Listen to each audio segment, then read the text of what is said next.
जय राधा माधव कुंज बिहारी जय गोपी जन वल्लभा जय गिरिवरधारी जय गिरिवरधारी जय गोपी जन वल्लभा जय गिरिवरधारी जय गिरिवरधारी जय यशोदानंदन जय ब्रज जनरंजन जय ब्रज जनरंजन जय यशोदानंदन जय ब्रज जनरंजन जय ब्रज जनरंजन जय यमुनातीर वनचारी जय कुंज बिहारी जय यमुनातीर वनचारी जय कुंज बिहारी जय यमुनातीर वनचारी जय कुंज बिहारी जय यमुनातीर वनचारी जय कुंज बिहारी जय राधा माधव कुंज बिहारी जय राधा माधव जय कुंज बिहारी जय राधा माधव जय कुंज बिहारी जय गोपी जन वल्लभा जय गिरिवरधारी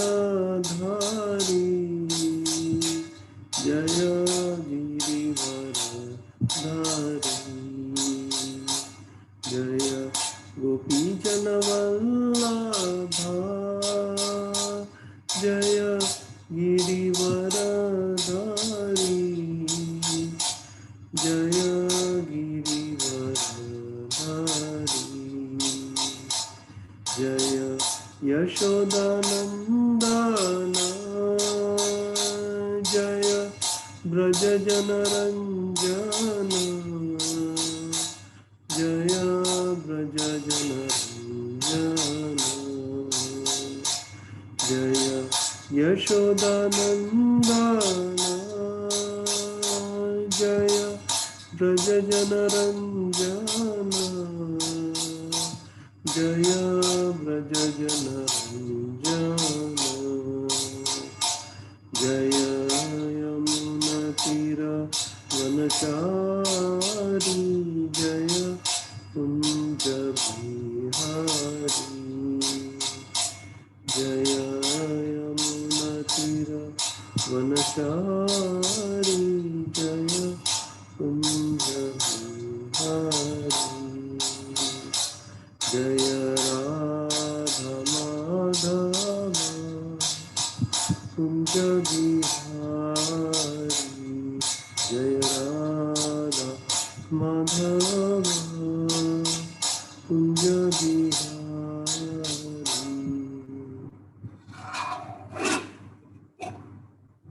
श्री श्री राधा नील माधव जी की जय। श्री श्री राधा कुंज बिहारी जी की जय। श्री श्री रुक्मिणी द्वारकाधीश की जय। सीताराम लक्ष्मण हनुमान जी की जय। जगन्नाथ बलदेव सुभद्रा मैया की जय। नरसिम्हदेव भगवान की जय। श्री श्री गौर निताय की जय। श्रील प्रभुपाद की जय। श्रील गुरुदेव की जय। अनंत कोटि वैष्णव वृंद की जय। ताई गौर प्रेमानंदी हरि हरि। ओम नमो भगवते वासुदेवाय। ओम नमो भगवते वासुदेवाय। ओम नमो भगवते वासुदेवाय। नारायणं नमस्कृत्य नरं चैव नरोत्तमं देवीं सरस्वतीं व्यासं ततो जयमुदीरये। नष्टप्रायेषु अभद्रेषु नित्यं भागवत सेवया भगवती उत्तमश्लोके भक्ति भवति नैष्टिकी। ॐ अज्ञानतिमिरान्धस्य ज्ञानाञ्जनशलाकया चक्षुरुन्मिलितं येन तस्मै श्रीगुरवे नमः। श्रीचैतन्यमनोभीष्टं स्थापितं येन भूतले स्वयं रूप कदा मह्यं ददाति स्वपदान्तिकं।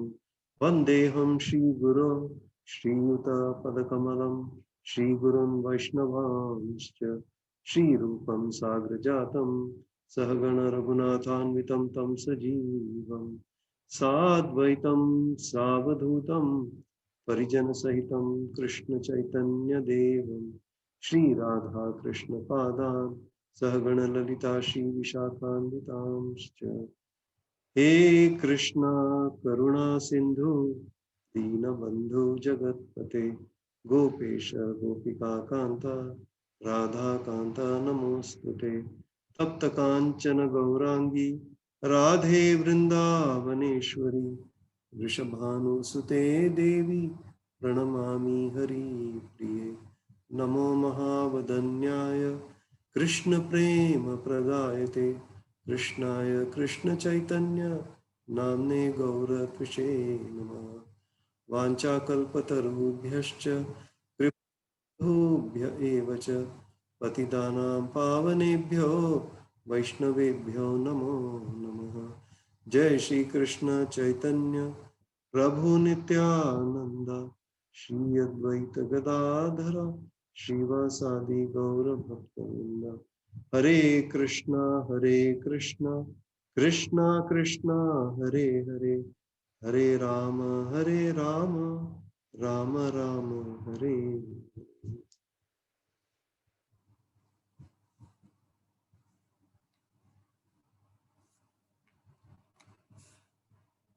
हरे कृष्णा प्रभु, हरे कृष्णा माता जी। तो आज हम ये कुंती माता के प्रार्थना है, तो उसका जो श्रृंखला चल रहा है उसका हम कंटिन्यू करेंगे आज। तो आज श्लोक नंबर 19वां उसके ऊपर चर्चा करेंगे।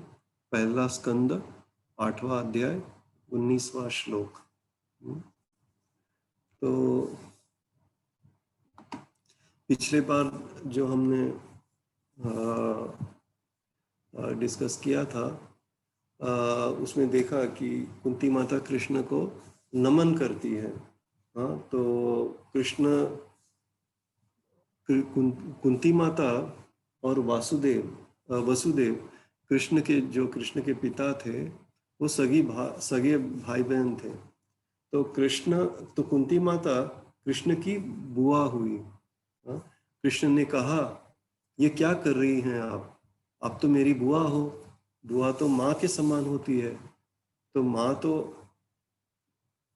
मैं तो आपका छोटा सा बालक हूँ, छोटा सा बच्चा हूँ। कुंती ने जवाब दिया कि दिखने में तुम छोटे हो, बच्चे लगते हो, लेकिन तुम इस सारे जगत के तुम पिता हो, ईश्वर हो, आदि पुरुष हो। तो ईश्वर होते हुए भी तुम इस प्रकृति में अवतरित हो, इस प्रकृति में रहते हुए भी इस प्रकृति के परे हो। सो मयाध्यक्षेण प्रकृति सूयते सचराचरम। हाँ, तो ये प्रकृति कृष्ण के नियंत्रण में है। तो इस प्रकृति के नियम कृष्ण पर लागू नहीं होते। उनका जन्म हमारे जैसा नहीं होता है। हाँ, तो वो माँ के कोख से जन्म ले सकते हैं, ऐसे ही प्रकट हो सकते हैं। हाँ, जब चाहे वो खंभे से प्रकट हो सकते हैं, नरसिम्हदेव के समान। हाँ, तो उनका उनका कर्म जो है वो भी हमारे जैसे नहीं है। वो कितने शक्तिशाली हैं कृष्ण, और बहुत कुछ कर सकते हैं जो हम, जिसके बारे में हम सोच भी नहीं सकते। सो प्रकृति के नियम हमारे लिए हैं, भगवान के लिए नहीं। प्रकृति के नियम हमारे लिए है, लेकिन भगवान के लिए नहीं। प्रकृति का नियम है जिसका जन्म हुआ उसका मरण निश्चित है। बूढ़ा होना निश्चित है, रोग आना निश्चित है। ये प्रकृति का नियम है। लेकिन कृष्ण इस प्रकृति के परे हैं। हमने कभी नहीं सुना कि कृष्ण का जन्म हमारे जैसा हुआ, कृष्ण बूढ़े हो गए, कृष्ण को रोग आ गया, कृष्ण की मृत्यु हो गई। ये हम सोचते हैं, सुना नहीं है हम लोगों ने। कृष्ण ने कहा, क्या आप मजाक कर रहे हो बुआ? मैं साधारण सा बालक हूँ, आप मुझे भगवान बना रहे हैं। यदि भगवान होता तो वैकुंठ में होता, यहाँ पर क्यों आता? तो कुंती देवी ने कहा, तुम यहाँ आए हो अपनी लीला करने के लिए। तो कृष्ण ने कहा, अगर मैं भगवान होता तो सब मुझे देख पाते, वो मुझे देख क्यों नहीं सकते? आप फिर कुंती ने कहा, आप अत्र तत्र सर्वत्र हो, बड़े से बड़े चीज में हो और एक परमाणु में भी हो। आप भगवान, परमात्मा, भगवान, इन तीनों रूप में इस जगत में स्थित हो। सभी जगत में होते हुए भी संसार के लोग आपको देख नहीं पाते। अलक्ष्यम सर्वभूतानां अंतर्बहिर अवस्थितम। तो कृष्ण सभी जगह पर हैं, पर लोग उनको देख नहीं सकते। इस जगत की ऐसी विडंबना है। हमसे सबसे निकट वास करने वाला तत्व है, वो है कृष्ण। सबसे निकटतम संबंधी कृष्ण है। आत्म से सबसे निकट परमात्मा है, लेकिन जो तत्व हमसे सबसे निकट है वो हमको दिखाई नहीं दे रहा है। तो कुंती कहती है कि इसका एक ही कारण है, कृष्ण। तो कृष्ण ने कुंती माता को पूछा कि क्यों हमको देख नहीं सकते? तो कृष्ण कहती है, कुंती कहती है कि इसका एक ही कारण है, क्योंकि ये माया में फंसे हैं। तो अब हम अगली श्लोक पर आते हैं, और 19वां श्लोक। तो कुंती माता कहती है, माया जवनिका छन्नम अज्ञाधोक्षजमव्ययम् न लक्ष्यसे मूढ़दृशा नटो नाट्यधरो यथा। माया जवनिका छन्नम अज्ञाधोक्षजमव्ययम् न लक्ष्यसे मूढ़दृशा नटो नाट्यधरो यथा।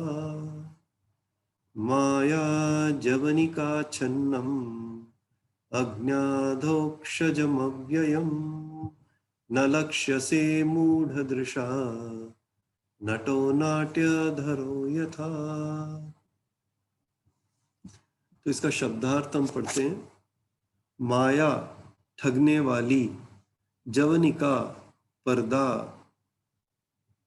आच्छन्नम ढका, अज्ञा अज्ञानी, अधोक्षजम भौतिक बोध की सीमा से परे, दिव्य, अव्ययम अविनाशी, न नहीं, लक्ष्य से दिखता है, मूढ़ दृशा मूर्ख देखने वाले के द्वारा, नट कलाकार, नाट्यधरः अभिनेता का भेष धारण किए, यथा जिस प्रकार। तो इसका अनुवाद पढ़ते हैं। सीमित इंद्रिय ज्ञान से परे होने के कारण आप ठगिनी शक्ति माया के पर्दे से ढके रहने वाले शाश्वत अव्यय तत्व हैं। आप मूर्ख दर्शक के लिए ठीक उसी प्रकार अदृश्य रहते हैं जिस प्रकार अभिनेता के वस्त्र पहना हुआ कलाकार पहचान में नहीं आता। सीमित इंद्रिय ज्ञान से परे होने के कारण आप ठगिनी शक्ति माया के पर्दे से ढके रहने वाले शाश्वत अव्यय तत्व हैं। आप मूर्ख दर्शक के लिए ठीक उसी प्रकार अदृश्य रहते हैं जिस प्रकार अभिनेता के वस्त्र पहना हुआ कलाकार पहचान में नहीं आता। तात्पर्य: भगवद गीता में भगवान श्री कृष्ण इसकी पुष्टि करते हैं कि अल्पज्ञानी व्यक्ति उन्हें अपने समान ही सामान्य व्यक्ति समझने की भूल करते हैं और इस प्रकार वे लोग उनका उपहास करते हैं। यहाँ पर इसी बात की महारानी कुंती द्वारा पुष्टि की गई है। अल्पज्ञानी व्यक्ति वे हैं जो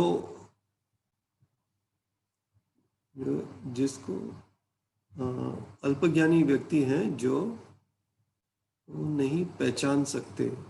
भगवान जब राम, नरसिम्हा, वराह या अपने मूल रूप कृष्ण रूप में हम लोगों के मध्य प्रकट होते हैं तो वे ऐसे अनेक आश्चर्यजनक कार्य करते हैं जो मनुष्य के लिए असंभव है। जैसा कि हम इस महान ग्रंथ के दशम स्कंद में देखेंगे, भगवान श्री कृष्ण ने तभी से मानव मात्र के लिए असंभव कार्यकलाप करने प्रारंभ कर दिए थे जब वे अपनी माता की गोद में थे। उन्होंने उस पूतना राक्षसी का वध किया जो अपने स्तनों में विष पोत कर उन्हें मारने आई थी। भगवान ने सामान्य बालक की भांति उसका स्तनपान किया, लेकिन उन्होंने साथ ही साथ उसके प्राण भी सोख लिए। इसी प्रकार उन्होंने गोवर्धन पर्वत को उसी तरह उठा लिया जिस प्रकार कोई बच्चा कुकुरमुत्ता उठा लेता है। वे वृंदावन वासियों को रक्षा प्रदान करने के लिए पर्वत को कई दिनों तक उठाए रखे। ये भगवान के कतिपय अतिमानवीय कार्यकलाप हैं जिनका वर्णन पुराणों, इतिहासों तथा उपनिषदों में हुआ है। उन्होंने भगवद गीता के रूप में अद्भुत उपदेश दिया।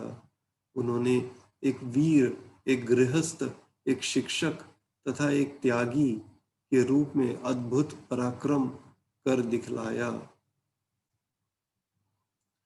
व्यास, देवल, असित, नारद, मध्व, शंकर, रामानुज, श्री चैतन्य महाप्रभु, जीव गोस्वामी, विश्वनाथ चक्रवर्ती, भक्ति सिद्धांत सरस्वती तथा उस परंपरा के अन्य प्रामाणिक महापुरुषों ने पूर्ण पुरुषोत्तम भगवान के रूप में स्वीकार किया है। उन्होंने स्वयं भी प्रामाणिक साहित्य में अनेक स्थलों पर ऐसा ही घोषित किया है। फिर भी आसुरी मनोवृत्ति वाले लोगों का एक ऐसा वर्ग है जो भगवान को परम सत्य के रूप में मानने में आनाकानी करता है।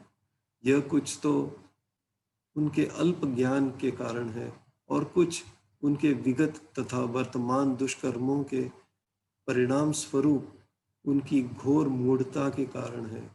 भगवान कृष्ण जब लोगों की आंखों के सामने साक्षात उपस्थित थे तब भी वे उन्हें पहचान नहीं पाए थे। दूसरी कठिनाई यह है कि जो लोग अपनी अपूर्ण इंद्रियों पर निर्भर करते हैं वे परमेश्वर के रूप में उनकी अनुभूति नहीं कर पाते। ऐसे व्यक्ति आधुनिक वैज्ञानिकों के समान हैं। वे सारी वस्तुओं को अपने प्रयोगात्मक ज्ञान से जानना चाहते हैं, लेकिन परम पुरुष को अपूर्ण प्रयोगात्मक ज्ञान के द्वारा जान पाना असंभव है। यहाँ पर उन्हें अधोक्षज कहा गया है, अर्थात वे प्रयोगात्मक ज्ञान के परिधि के परे हैं। हमारी सारी इंद्रियां अपूर्ण हैं। हम दावा करते हैं कि हम सारी वस्तुएं देख सकते हैं, लेकिन हमें कबूल करना होगा कि हम केवल कुछ भौतिक परिस्थितियों में ही वस्तुओं को देख सकते हैं और वे भी हमारे वश में नहीं होती। भगवान इंद्रिय गम्य नहीं है। महारानी कुंती बद्ध जीव की और विशेष रूप से अल्पज्ञ स्त्री जाति की इस न्यूनता को स्वीकार करती है। अल्पज्ञ लोगों के लिए मंदिर, मस्जिद या गिरजाघर जैसी वस्तुओं की आवश्यकता होती है, जिससे वे भगवान की सत्ता को पहचाने तथा ऐसे पवित्र स्थलों में भगवान के विषय में प्रामाणिक व्यक्तियों से श्रवण कर सकें। अल्पज्ञों के लिए आध्यात्मिक जीवन का ऐसा शुभारंभ आवश्यक है और मूर्ख लोग ही इन पूजा स्थलों की स्थापना का विरोध करते हैं, जिनकी आवश्यकता जनता में आध्यात्मिक गुणों के मानदंड को ऊपर उठाने के लिए पड़ती है। अल्पज्ञों के लिए मंदिरों, मस्जिदों या गिरजाघरों में जाकर भगवान की सत्ता में के समक्ष नतमस्तक होना उतना ही लाभप्रद है जितना उन्नत भक्तों के लिए क्रियात्मक भक्ति सेवा द्वारा भगवान का ध्यान करना। श्रील प्रभुपाद की जय।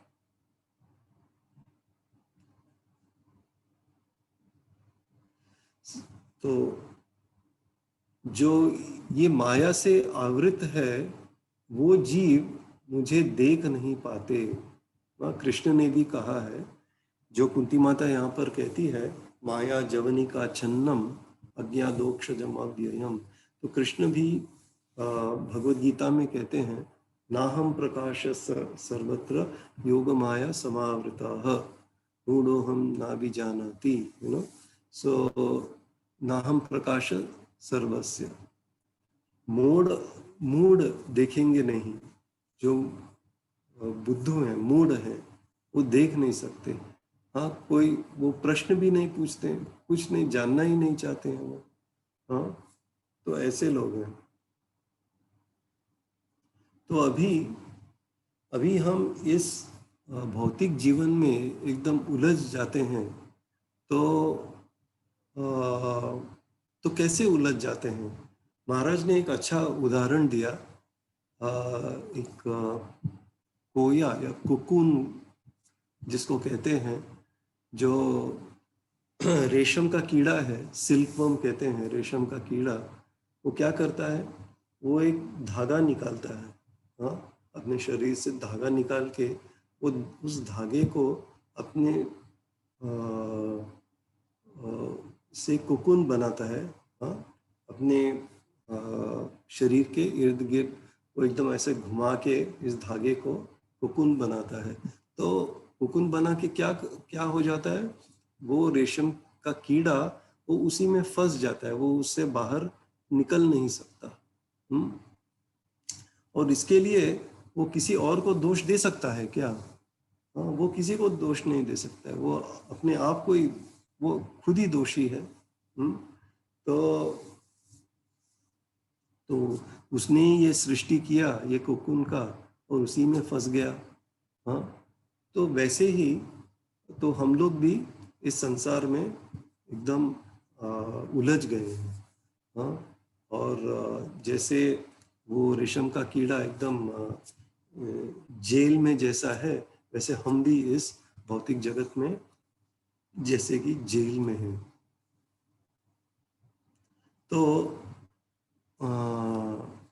इस तात्पर्य में प्रभुपाद ने पूतना का उदाहरण दिया था। तो तो कृष्णा ने पूतना को पकड़ लिया था, उसको छोड़ नहीं रहे थे कृष्ण। हाँ, अब तुम मेरे पास आई हो, हाँ, मैं अब तुम्हें पकड़ लूंगा। तो कृष्ण ने उन पूतना को पकड़ लिया और उस पूतना ने चीखा, सा मुंच मुंचालम इति प्रभाषिनी। हाँ, जोर जोर से चीखा, हाँ, मुझे छोड़ दो, मुझे छोड़ दो, अकेला छोड़ो मुझे। हाँ, तो क्या हुआ उसको, पूतना को एकदम तड़प रही थी वो, निष्पीड्य माना अखिला जीव मरमणि, एकदम तड़प रही थी वो। तो प्रभुपाद ने बहुत अच्छी तरह से उल्लेख किया है इस लीला का। प्रभुपाद ने कितना परिश्रम किया। हाँ, रात को 1 बजे उठकर सब भगवत गीता, भागवत और इन कई शास्त्रों का प्रभुपाद ने अनुवाद किया। और हम तो मैं कर सकता हूँ, इतना इतना बुद्धू हूँ कि मैं उसको इन प्रभुपाद के पुस्तकों को खोलता भी नहीं हूँ। हाँ, प्रभुपाद ने क्या लिखा है देखना भी नहीं चाहता हूँ। हाँ, और फिर हम चिल्लाते हैं, बोलते हैं कि अरे मैं इतने सालों से इस्कॉन में हूँ, भक्ति कर रहा हूँ, लेकिन कुछ हो नहीं रहा है। हाँ, क्यों नहीं हो रहा है? हाँ, क्योंकि हम इस जो ये भौतिक जगत के जो आवाज़ हैं, जो वाइब्रेशंस हैं, उसी में हम उलझ गए हैं। तो हम जो आध्यात्मिक जो वाइब्रेशंस हैं उसकी तरफ जा ही नहीं रहे हैं। हाँ, प्रभुपाद के चरण कमल की ओर नहीं जा रहे हैं। और अगर जाएंगे तो प्रभुपाद अच्छी तरह से मार्गदर्शन कर सकते हैं हमारा। हाँ, तो और हम इस जाल से बाहर निकल सकते हैं। लेकिन जब तक हम इस जगत में ही उलझ गए हैं और इसी में हमारा ध्यान है, तो कृष्ण हमको इस भौतिक जो ऊर्जा है या ये शक्ति है, उसके जरिए हमको पकड़ लेते हैं। जैसे कि कृष्ण ने पूतना को पकड़ा। पूतना कृष्ण को मारना चाहती थी, और उसने ऐसे कर्म किए थे। हाँ, और कृष्ण को मारना चाहिए थे, और अपने स्तन के ऊपर वो जहर लगा दिया था और कृष्ण को वो जहर पिलाना चाहती थी वो। लेकिन कृष्ण ने उसको पकड़ लिया। वो तो होना ही है, हम जो भी कर्म कर रहे हैं उसका तो फल तो मिलना ही है हमको। हाँ, तो क्योंकि उसका कर्म जो इस कर्म कांड के अंदर ही था, तो इसके लिए उसको कृष्ण ने पकड़ लिया और वो चिल्लाने लगी। और कृष्ण ने तो सिर्फ दूध ही नहीं चूसा, लेकिन उसका प्राण ही चूस लिया। तो ये बहुत अच्छा श्लोक है भागवत में, 10वां स्कंद 6ठा अध्याय और 11वां श्लोक।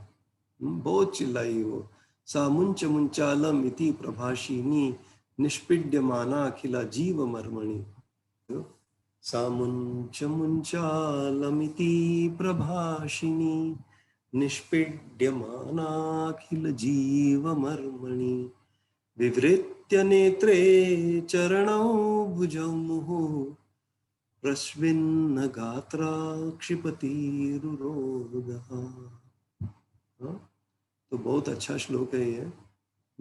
तो अगर हम ये जो संसार का जो शातिर ये चक्र है, और अगर उसमें हम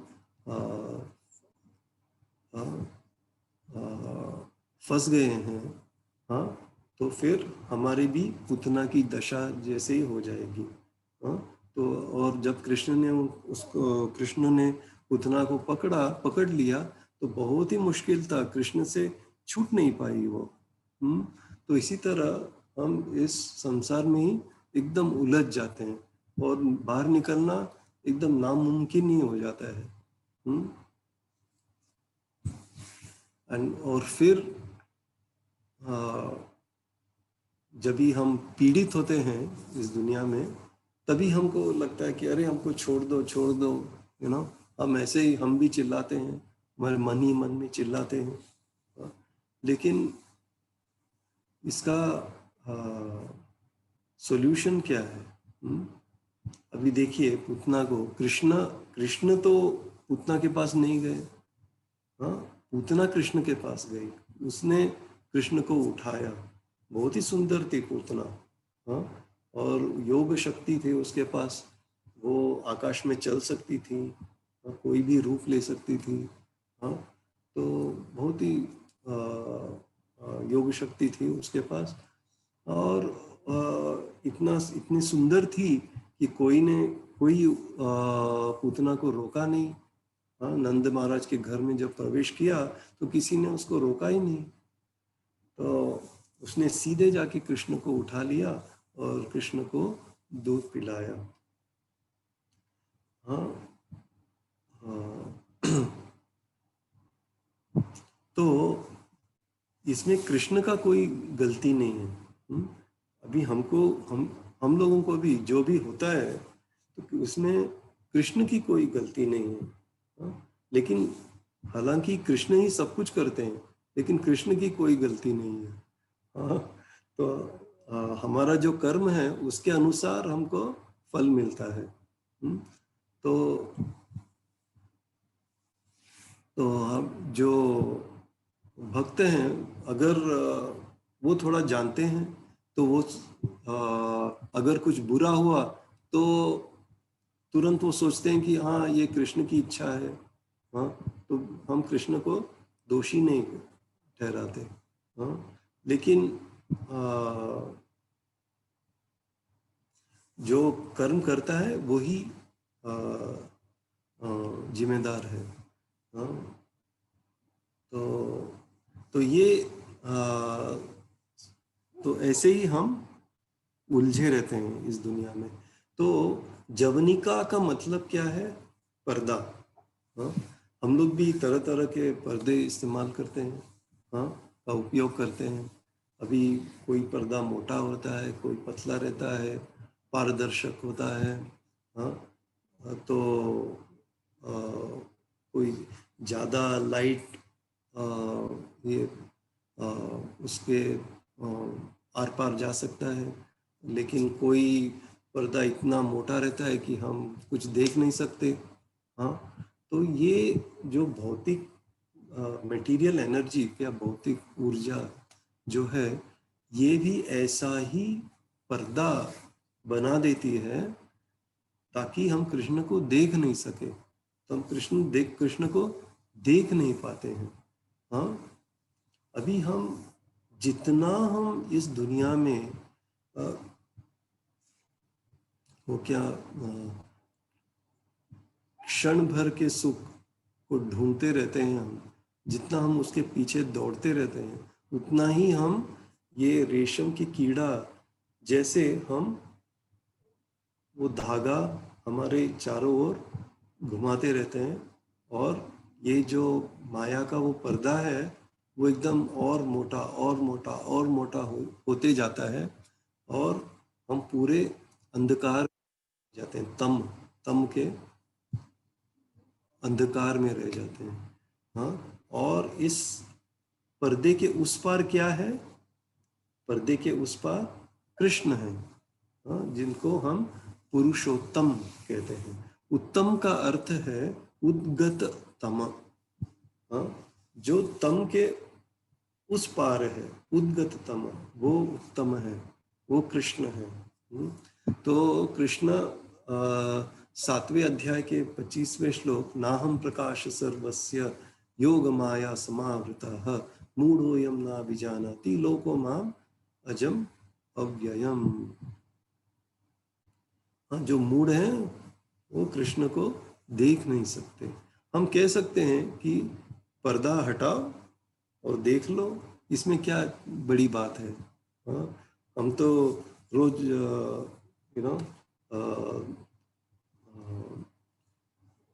कभी कभी धूप ज़्यादा हो जाता है तो हम पर्दा लगाते हैं, फिर बाद में हम पर्दा हटाते हैं। तो इस दुनिया में हम जैसे पर्दा हटाते हैं, इतना आसान नहीं है माया का पर्दा हटाना। हाँ, आसान है क्या माया का पर्दा हटाना? हाँ, सो कृष्ण क्या कहते हैं भगवद गीता में?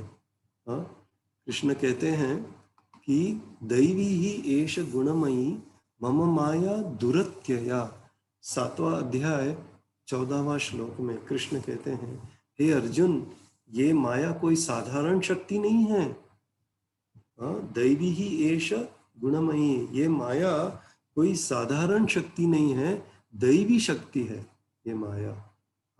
और गुणमयी, दैवी ही एष गुणमयी, त्रिगुणात्मक है, सत्व रज तम सब है इसमें, इस दैवी शक्ति में। दैवी एष गुणमयी मम माया दुरत्यया, ऐसे माया से मुक्त होना कठिन ही नहीं, बहुत दुरूह है, दुरत्यया है। ये मम माया दुरत्यया, दुनिया के कई लोगों ने इसको हटाना चाहा, माया तो नहीं हटी, वे खुद ही हट गए।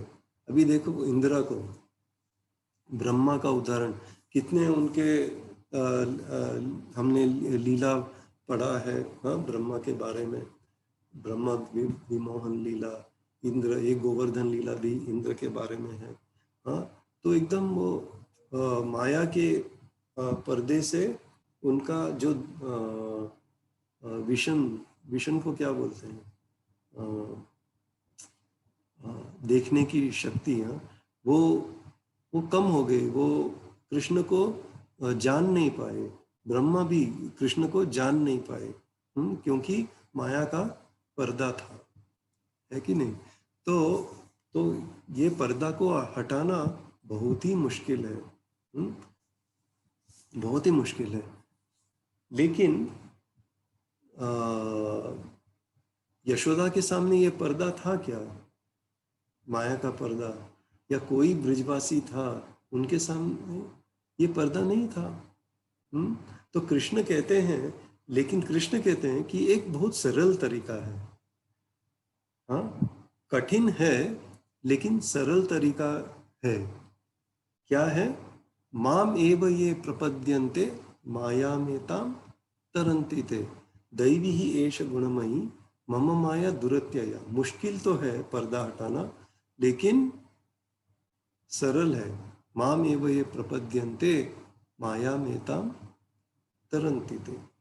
यदि कोई जीव इस संसार में भटक रहा है, दुखों से पीड़ित है, माया जाल में फंस गया है, अगर वो कृष्ण का शरण लेगा तो तुरंत इस माया को पार कर सकता है, और कृष्ण कहते हैं और मेरा दर्शन कर सकता है, दर्शन ले सकता है। तो ये एक सरल तरीका है। तो कृष्ण के शरण में जाना, और माया को तुरंत, इस माया दुरत्यया, मम माया दुरत्यया को तुरंत पार कर सकता है। माया मेताम माम एव ये प्रपद्यन्ते माया मेताम तरन्ति ते, पार कर सकता है इस भौतिक दुनिया को। कृष्ण के शरण ग्रहण करने का अर्थ क्या है, इसका मतलब क्या है? तो कृष्ण की कथा सुनना, कृष्ण का नाम लेना, भक्तों की सेवा करना, कृष्ण की भक्ति करना, कृष्ण से प्रेम करना, हाँ, इससे ही हम मुक्ति पा सकते हैं। इस माया रूपी जेल से हम मुक्ति पा सकते हैं। इस तरह माया के पर्दे जवनिका को हटाने के लिए प्रयास करना होगा। प्रयास करना ही पड़ेगा। नियतम कुरु कर्मत्वम कर्म ज्यायो ह्य कर्मणः शरीर यात्रा पिचते न प्रसिद्धेद कर्मणः। तो कर्म तो करना ही पड़ेगा। हम बैठ नहीं सकते कि हमारा हो जाएगा सब। कौन करेगा? हमारा इसमें भाग्य लिखा है, भाग्य तो है, लिखा है, लेकिन फिर भी हमको अपना कर्म तो करना पड़ेगा। जो भी हम बोल नहीं सकते कि हाँ हमारा भाग्य में ये लिखा है तो हमको मिल जाएगा। हाँ, लेकिन कृष्ण कहते हैं कि प्रयास तो करना ही पड़ेगा। इसी तरह ये माया के पर्दे को हटाने के लिए भी प्रयास करना पड़ेगा। तो कई लोग दावा करते हैं कि तुम कृष्ण के नाम लेते रहते हो, कभी कृष्ण को देखा? कभी देखा क्या? हाँ, दिन रात जप करते हो। हाँ, क्या किया, क्या पाया? तो हिरण्यकशिपु का उदाहरण है, उसने भी प्रहलाद को दावा किया, फिर क्या हुआ ये हम सब जानते हैं। तो नरसिंह भगवान निकले, प्रकट हो गए उस स्तंभ से, और हिरण्यकशिपु का नाश हो गया। तो ऐसे प्रश्न दावा करके पूछना नहीं चाहिए, एकदम विनम्र भाव से पूछना चाहिए। किसी भक्त को पूछना चाहिए, किसी एकदम शुद्ध भक्त के पास जाकर उनके शरण लेकर पूछना चाहिए। तो हमको इसका उत्तर मिलेगा। हम किसी बड़े आदमी को भी हम ऐसे ही देख नहीं सकते। फोन लगाना पड़ता है, एप्लीकेशन लिखना पड़ता है, अपॉइंटमेंट लेना पड़ता है। हाँ, तो भगवान क्या ऐसे ही प्राप्त हो जाएंगे? हाँ, ऐसे ही नहीं। आज भी हम भगवान को देख सकते हैं, अनुभव कर सकते हैं। हाँ, तो उसके लिए क्या करना होगा? हमको भक्ति करना होगा। तो प्रभुपाद खुद कहते थे कि वो कृष्ण के साथ बात करते थे। तो ये सब एकदम पुरानी कहानी नहीं है, अभी भी है, अभी भी हो सकता है।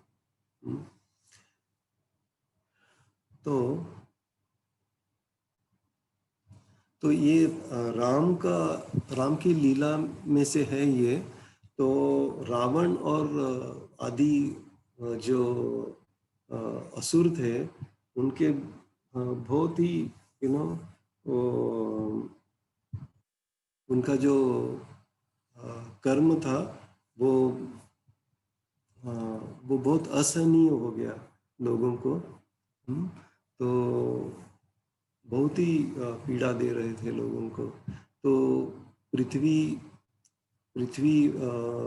देवी, भूदेवी, इस उनके बहुत विकर्म से, हाँ, पाप युक्त कर्म से बहुत ही उनको बहुत, उनका बोझ बहुत ही बढ़ गया। तो वो भगवान देवताओं के पास गई और पूछे कि कुछ करो, मुझे मैं बहुत पीड़ित हूँ। तो उन्होंने बहुत बातचीत किया और देवताओं ने कि, और इस निष्कर्ष पर पहुँचे कि सिर्फ विष्णु ही हमारे मुश्किलों का हल दे सकते हैं। तो लेकिन अभी विष्णु को कैसे प्रकट करें? तो कोई देवता ने कहा कि कुछ प्रार्थना करेंगे, हाँ, मंत्र का जाप करेंगे। हाँ, तो शिव ने कहा, तो भगवान शिव भी थे वहाँ पर, तो उन्होंने कहा कि कहीं भी जाने की जरूरत नहीं है। हाँ, शिव ने देवताओं से कहा कि कुछ करने की जरूरत नहीं है, सिर्फ हरि व्यापक सर्वत्र समाना, हरि व्यापक सर्वत्र समाना। वो हरि सभी जगह व्याप्त हैं। सभी जगह पर हैं हरि। हाँ, और समान रूप से हैं सभी जगह। हाँ, ऐसे नहीं कि इधर ज़्यादा हैं उधर कम हैं, नहीं। तो ये सब उन कृष्ण की सृष्टि है, हरि की सृष्टि है, वो सभी जगह समान रूप से है। हरि व्यापक सर्वत्र समाना। लेकिन वो कैसे प्रकट होंगे? हाँ, प्रेम से प्रकट हुई मैं याना। सो उन्होंने कहा, भगवान शिव ने कहा, प्रेम से प्रकट हुई मैं याना। सो प्रेम से प्रकट होते हैं भगवान। तो इस तरह से वो पर्दा हट जाता है। माया जवनिका चन्नम अज्ञाधोक्षजम अव्ययम न लक्ष्य से मूढ़ दृशा नटो नाट्य धरो यथा। जैसे कोई नाटक में अभिनेता, कोई आदमी एक अभिनय करता है, तो एकदम उसमें एकदम वो क्या बोलते हैं उसको, रम जाता है वो, और इतनी अच्छी तरह से अभिनय करता है तो लोग पहचान नहीं पाते हैं कि ये कौन है, तो उनको लगता है कि जो जिस रोल का वो अभिनय कर रहा है वो वही है आदमी। लेकिन नहीं, वो असल में वो नहीं है वो। हाँ, असल में वो कोई और है। वो सिर्फ उधर अभिनय कर रहा है, एक्टिंग कर रहा है कि नहीं? सो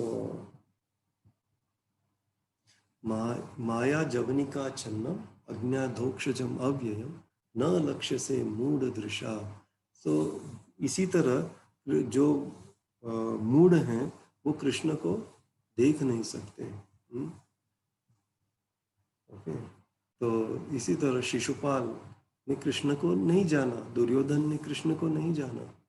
हालांकि सब लोग वहीं पर थे, पांडव भी वहीं पर थे, सब कृष्ण के साथ ही थे। लेकिन पांडव, कुंती माता ने कृष्ण को पहचाना, इन्होंने कृष्ण को नहीं पहचाना। उनको लगा कि ये तो मनुष्य ही है। हाँ, कृष्ण भी मनुष्य ही है, लेकिन नहीं। अवजानन्ति माम बूढ़ा मानुषिम तनुम आश्रितम परम भाव मजानंतो मम भूत महेश्वरम। तो उनको लगा कि ये भी मनुष्य ही है, तो ऐसे है। लेकिन प्रेम से प्रकट होते हैं भगवान, तो हम देख सकते हैं फिर कृष्ण को। तो इस श्लोक का निष्कर्ष ऐसा है, तो कृष्ण का एक गुण है माया दोक्षजम अव्ययम।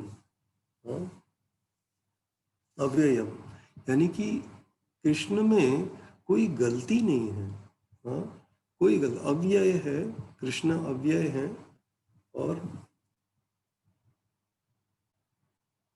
और जो भी हैं कृष्ण और जो भी करते हैं उसमें कोई हम गलती देख नहीं सकते।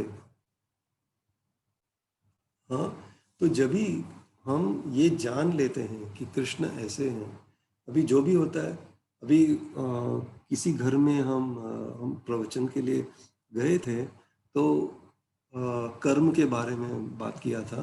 तो तब तो एक लड़का ने पूछा कि ऐसा नहीं हो सकता है क्या कि ये कुछ हो गया, हाँ, भगवान को भगवान जाने बिना, अब और या भगवान की गलती से हो गया ऐसा। हाँ, तो ऐसा कभी नहीं होता। हाँ, भगवान सब कुछ जानते हैं और जो भी करते हैं वो सही होता है, क्योंकि हम इस भौतिक जगत के अंदर हैं, तो इनके नियम के नियंत्रण में हैं हम, तो इसके लिए हम गलती कर सकते हैं। लेकिन भगवान इसके परे हैं। नमस्ते पुरुषम त्वाद्यम ईश्वरम प्रकृते परम, परम परे। तो इस भौतिक जगत के नियंत्रण में नहीं है, तो इसलिए कोई गलती नहीं कर सकते हैं भगवान। तो जो भी भगवान हमारे लिए कर रहे हैं, जो भी हम अनुभव कर रहे हैं, वो भी एकदम सही है हमारे लिए। तो कभी कभी बुरा होता है, कभी अच्छा होता है। हाँ, तो हम सोचते हैं कि अरे ये हो गया, हम इतना भक्ति कर रहे हैं फिर भी हमको इतना भुगतना पड़ता है। तो ये भी भगवान ने हमको दिया है, भगवान की कृपा से ही हो रहा है हमको। क्योंकि जो भी हम अनुभव करते हैं वो भगवान हमको इसलिए देते हैं ताकि हम भगवान के और निकट जा सकें। तो ये हमको सोचना चाहिए, तो यही सही सोच है। तो जो भी हम भगवान हमारे लिए करते हैं वो हमारे अच्छाई के लिए ही करते हैं। हाँ, इसलिए कुंती ने कृष्ण से कुछ नहीं मांगा। तो ये आप ये पूरा प्रार्थना पढ़ेंगे तो कृष्ण कुंती ने कुछ भी नहीं मांगा। ये भी नहीं कृष्ण को पूछा कि मेरे पोते जो मार दिए गए अश्वत्थामा से के द्वारा, हाँ, उनको जीवित कर दो, ये भी नहीं पूछा कुंती माता ने। हालांकि पूछ सकती थी, वो इतना निकट थी वो कृष्ण के, लेकिन पूछ सकती थी, लेकिन पूछा नहीं। कुंती माता ने कुछ नहीं पूछा। वो जानती थी कि जो भी वो अनुभव कर रही है अपने बेटों के साथ, पांडवों के साथ, वो उनके अच्छाई के लिए हो रहा है। इसी तरह हमको ध्यान करना चाहिए इस कृष्ण के गुण के बारे में। तो ऐसे सोचकर कुंती माता की भक्ति और बढ़ गई और हाँ, और विश्वास भी बढ़ गया। और कुंती माता कृष्ण को अधोक्षज कहती है। अधोक्षज यानी कि इस भौतिक दुनिया के परे। तो तो हम लोगों ने ये पहले ही डिस्कस किया कि इस प्रकृति का नियम कृष्ण पर लागू नहीं होता है। तो महाराज ने एक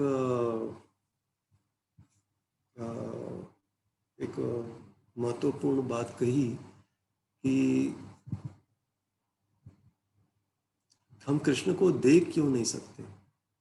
महाराज ने कहा कि हमारे जो अतीत के कर्म हैं और वर्तमान के कर्म हैं उसके कारण हम कृष्ण को देख नहीं पाते।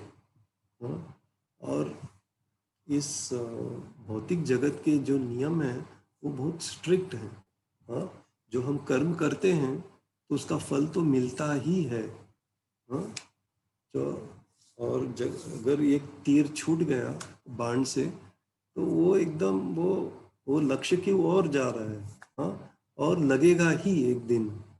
तो हम जो भी कर्म करते हैं तो उसका तो मिलेगा ही। तो अभी जो भी बीज हम जमीन में डालेंगे, हाँ, तो उसका फल एक ना एक दिन मिलेगा ही।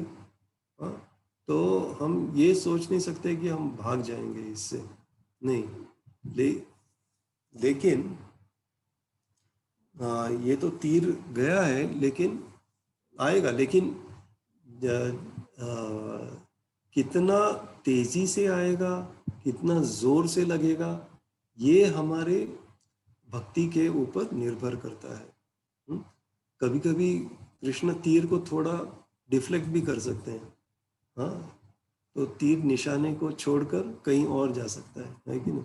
तो ये हो सकता है। तो ये कृष्ण के शरण लेने से होता है। तो महाराज ने कहा कि हमारा जो कर्म है ये हमारा सोच को बदलता है और हमारा सोच है वो हमारे कर्म को बदलता है। तो ये जो चक्र है वो चलता ही रहता है और हम भगवान के विद्रोह करते हैं। भगवान के विद्रोह करते हैं तो इस संसार में।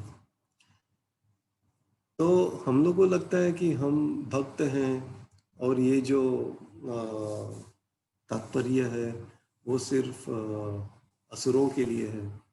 लेकिन ये जो आसुरी वृत्ति है, हाँ, आसुरी वृत्ति है और दैवी, तो जो गुण है, आसुरी गुण और दैवी गुण, इन दोनों का प्रतिस्पर्धा होता रहता है हमारे हृदय में, हमारी चेतना में रोज प्रतिस्पर्धा होता है।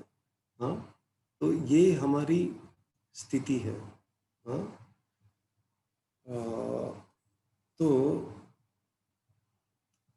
क्यों ऐसा प्रतिस्पर्धा होता रहता है? क्योंकि हम भूल जाते हैं हमारी स्थिति और भगवान की सर्वोच्च स्थिति, ये हम भूल जाते हैं। इसके लिए तो ये हमको हमेशा याद रखना चाहिए।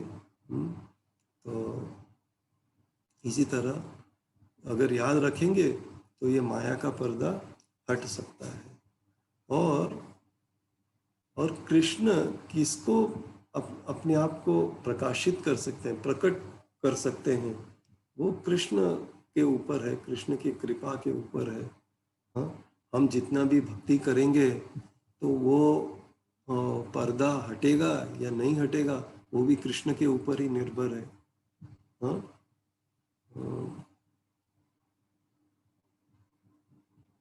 तो ये है। तो ऐसे नहीं कि कृष्ण हमारे पास सामने नहीं है, हाँ, लेकिन हमारा स्वभाव जो है ईर्ष्यापूर्ण, स्वतंत्र रहने की जो इच्छा है, विरोध करने की जो इच्छा है, तो ये सब जो स्वभाव है ये इस पर्दा को आमंत्रण करती है।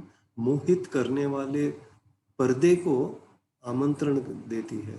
हाँ, तो इसके लिए हम कृष्ण को देख नहीं सकते। तो इसके लिए अभी जो अभिनेता है, उन जैसे कि हम अभिनेता को अभी हम देखते हैं ना, कई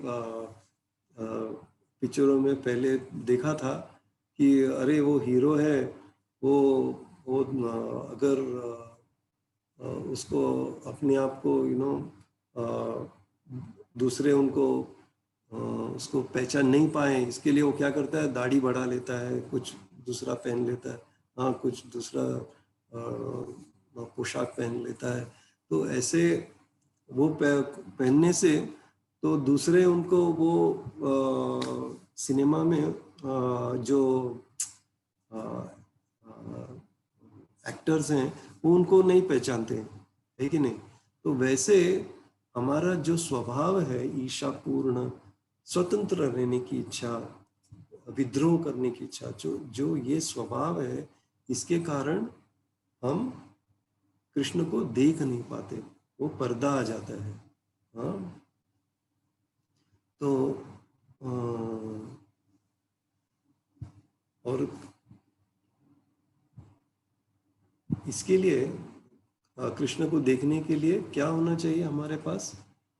प्रेमांजना चरिता भक्ति विलोचनीन, प्रेमांजना चरिता भक्ति विलोचनीन। तो हमारे आंख में वो प्रेम का काजल लगाने से, हाँ, तो तुरंत हम कृष्ण को देख सकते हैं। प्रभुपाद कहते हैं कि कुंती ने ये माया का पर्दा हटा के कृष्ण को देखा। हालांकि कृष्णा बहुत माहिर हैं अभिनेता, फिर भी वो स्वीकार करती है कि हम में बहुत से कमियां हैं, अनर्थ बहुत हैं। हाँ, तो कुंती माता ने इस तरह स्वीकार करने से अनर्थों को नियंत्रित करके उनको काबू में लाकर पर्दा को हटाया। हाँ, तो ये भगवान का जो स्थिति है, पोजीशन है, और उनका जो अनुदेश है, हाँ, ये बुनियाद है, हाँ, भक्ति में सफल होने का। तो ये हमको स्वीकार करना चाहिए, भगवान का सर्वोच्च स्थिति, उनका अनुदेश, ये स्वीकार करने से यही बुनियाद है अपने भक्ति में सफलता प्राप्त करने का। जब भी हम ये स्वीकार करते हैं तो भगवान प्रतिफल चुकाते हैं, रेसिप्रोकेट करते हैं, हाँ, विनिमय रूप से, और कृपा देते हैं भक्त को। हाँ, तो ये स्वीकार और ये शरण, ये दोनों चीज होना चाहिए।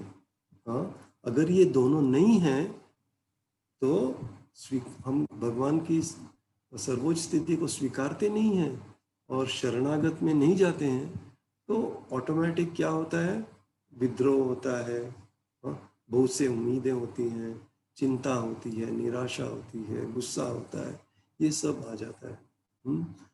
तो ऐसा है, तो फिर से वो माया से हम ढक जाते हैं, है कि नहीं? वो माया से हम ढक जाते हैं। तो ये श्लोक का निष्कर्ष क्या है कि ये माया से अ, अ, माया का पर्दा हटाने के लिए कृष्ण के शरण में जाना चाहिए और कृष्ण के भक्ति में लगे रहना चाहिए। हरे कृष्णा। हरे कृष्ण प्रभु जी। हरे कृष्ण प्रभु जी। बहुत ही सुंदर लेक्चर रहा आपका। कुंती माता की प्रार्थना भाग 4 हमें सुन के बहुत ही आनंद की प्राप्ति हुई। श्रद्धावान प्रभु का एक प्रश्न है, मैं उनको अनम्यूट कर रहा हूँ।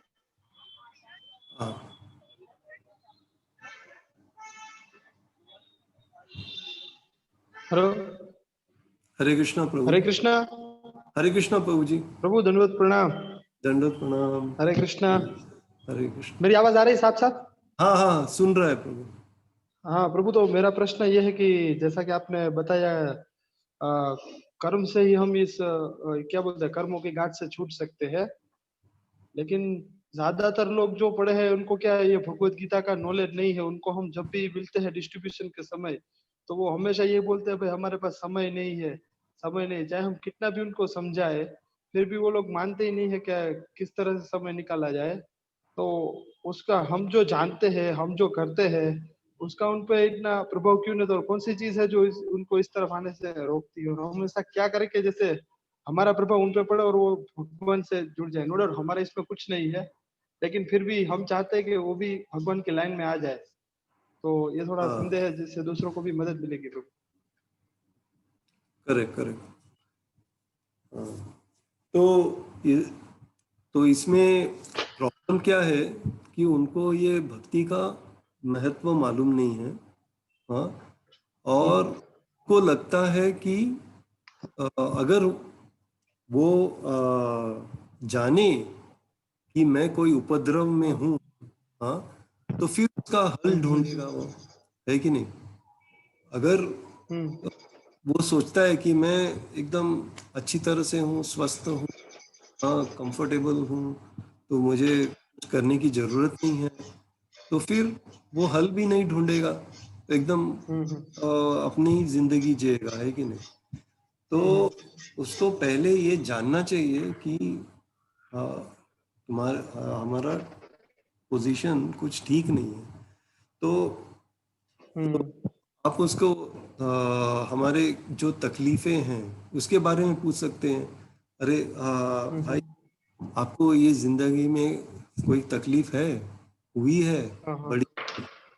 आपके फैमिली में कोई बुरा हुआ है, किसी का मृत्यु हो गई है? हाँ, तो ये सब आप पूछ सकते हैं, तो वो बोलेगा हाँ। तो आपको ये अच्छा लगता है? तो ये हाँ, तो किसी का मृत्यु हो गया तो आपको अच्छा लगता है? तो क्यों नहीं अच्छा लगता है? तो इसके लिए क्या करना चाहिए ताकि ये नहीं हो? हाँ, तो आपके जीवन में कोई प्रॉब्लम्स हैं, तो आपकी ये प्रॉब्लम्स हैं।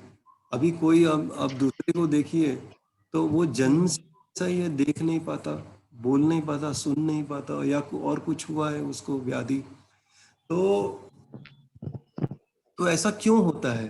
कभी आपने इसके बारे में सोचा है? हाँ, लेकिन और आपको कभी भय महसूस हुई है?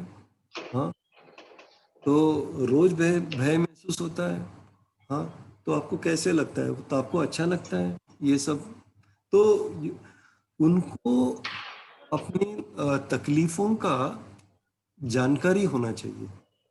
वो सोचते हैं कि हमको कोई तकलीफ ही नहीं है, हम मजे में रह रहे हैं। तो फिर अगर मजे में रह रहे हैं तो ठीक है, चल रहा है सब।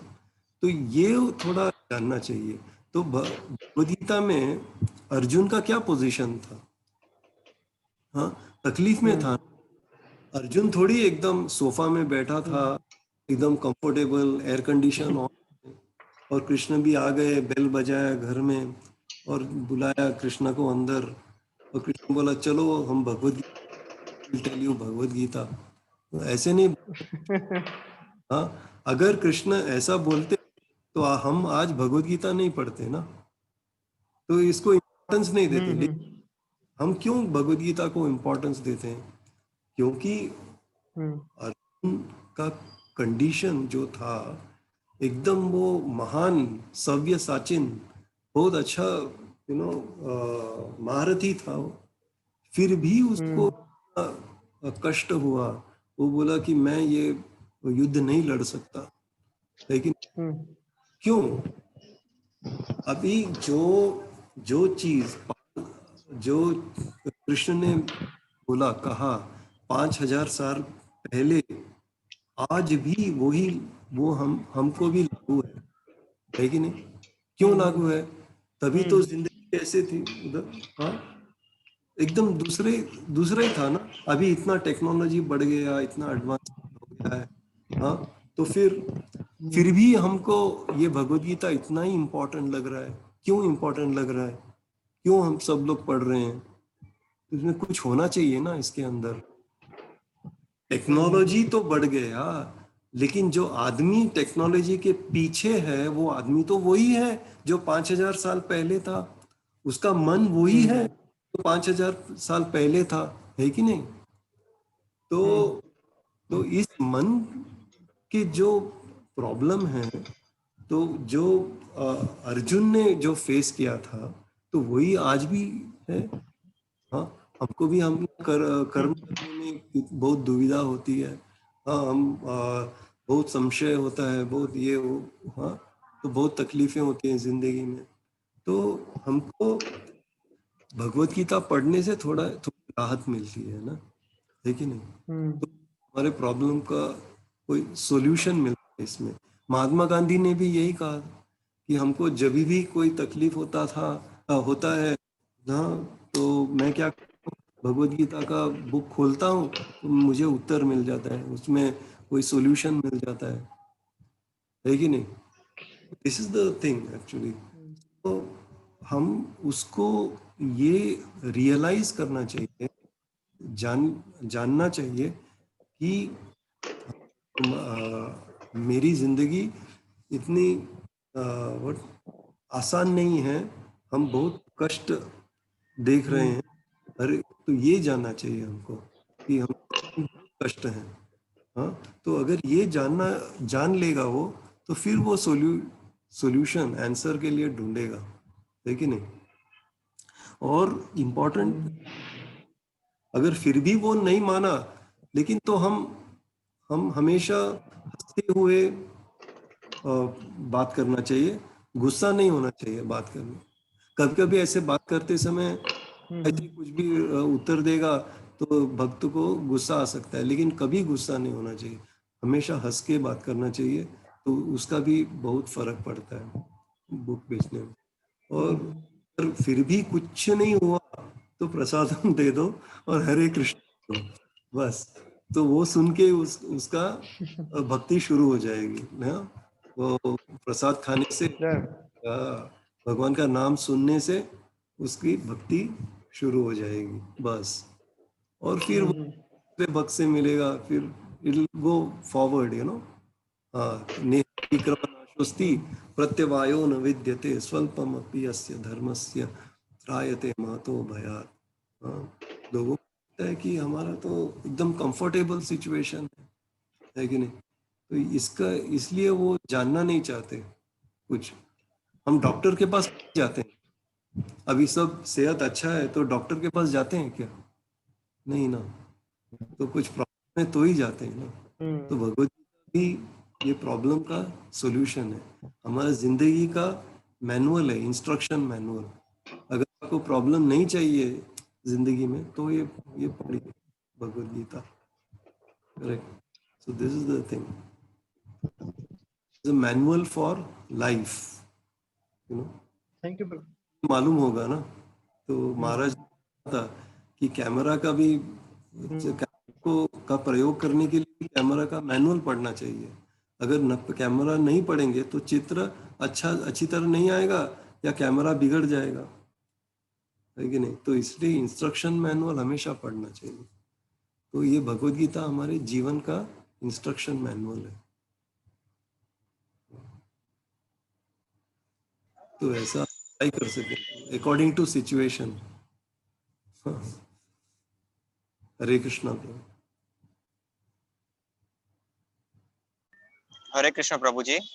हाँ तो अब मेरे प्लीज। ख्याल से किसी और का प्रश्न नहीं है, तो अब हम ये मीटिंग की पूर्णाहुति की तरफ जाते हैं। तो मैं इस्कॉन मंदिर राजकोट के प्रमुख श्री वैष्णव सेवा प्रभु जी की तरफ से, इस्कॉन मंदिर राजकोट के सभी भक्तों की तरफ से एवं यह लेक्चर सुन रहे सभी श्रोताओं की तरफ से गोवर्धन प्रभु जी का खूब खूब धन्यवाद करना चाहता हूँ, जिन्होंने हरे कुंती कृष्णा। महारानी की प्रार्थना, कुंती माता की प्रार्थना पार्ट 4 इस पे इतना अच्छा लेक्चर दिया। गोवर्धन प्रभु जी से फिर से नेक्स्ट सेशन में मुलाकात होगी।